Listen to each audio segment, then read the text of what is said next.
Hey guys, in this video I'll be looking at Nick Walker's most recent guest posing and seeing if he has made any significant improvements or regressed since his last show. I'll be comparing his Arnold Classic version to his most recent showing, in which he showcases really good condition, which isn't surprising considering he was preparing for the Mr. Olympia.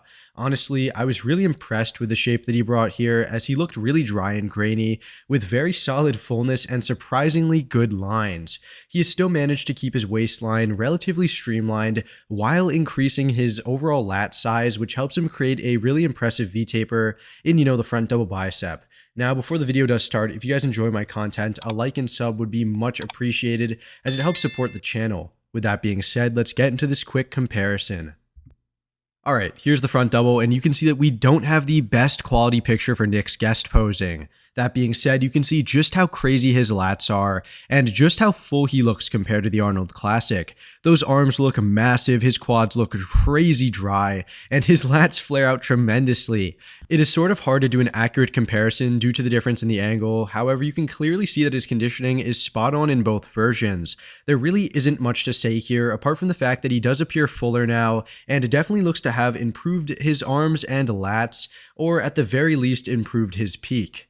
Here's the side chest, a very powerful pose for Nick, and here I feel like his arms are popping much more than they were at the Arnold Classic. Now his fuller, more bubbly look is definitely much more imposing than his flatter, leaner look, and I think this type of shape is what he needs to come in to really stand out on the Olympia stage. Freak factor and sheer size is definitely what he's known for, and as we saw at the Arnold, when he comes in without those things, he definitely looks less impressive. Now, thankfully, we do have a clear shot for this pose, and wow, guys, take a look at that grainy quality of Nick's side leg at the guest posing. He actually looks insane here, showcasing improvements in the arm, as well as extremely dry conditioning. In all honesty, it doesn't seem like he has made drastic improvements in the delt, chest, or side leg. However, his conditioning along with that added arm fullness definitely makes this pose look much better than it did at the Arnold. Again, I am actually really surprised at the conditioning that he has here, as he looks practically stage ready. He could possibly get an easy, early qualification for the Olympia right now with that level of conditioning that he's carrying. Here is the rear double, and unfortunately, this is a terrible picture for the guest posing. Overall, though, his back and arms look to be very comparable to the Arnold, and his conditioning looks to be rather similar, showcasing the same lines in both versions. I think the main thing everyone is thinking about is, how does the hamstring look? Honestly, I couldn't really see anything that looked very noticeable, which is expected considering that, he only partially tore it and that he didn't need any reconstructive surgery. Nick does look pretty good, however, with another complete offseason, I think he can seriously improve upon his back width and thickness to really push a guy like Derek or Hadi, who definitely have him beat in that area.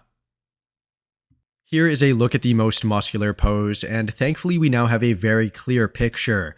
You can see that his arms definitely look larger and thicker at the guest posing, especially in the brachialis, and his chest looks a bit more dense. You can also see a sense of his quads from the front, which definitely were a point of criticism for Nick, and you can see that they do look to have very similar levels of sweep. They do look a bit more streamlined in a good way, however, he definitely needs more overall mass to balance out his absolutely monstrous upper body. That being said, the separation and conditioning in those quads does look phenomenal, and one can only imagine how crazy he would have looked with an Olympia level peak week, along with Olympia level condition. This second variation just shows that crazy dry conditioning once again. Call me crazy, but I think that Nick looks to be better here than at the Arnold, which is especially noticeable in those, really great chest striations. It does seem like Nick might have overcarbed here or something though, since his midsection looks a bit blown out. He does still showcase those crazy dry quads along with those mutant looking calves, and I do think that he objectively looks better here than he did previously. Alright guys, that about does it for this video. Overall, I think Nick definitely made improvements to his physique from the Arnold to now. However, were they extremely significant?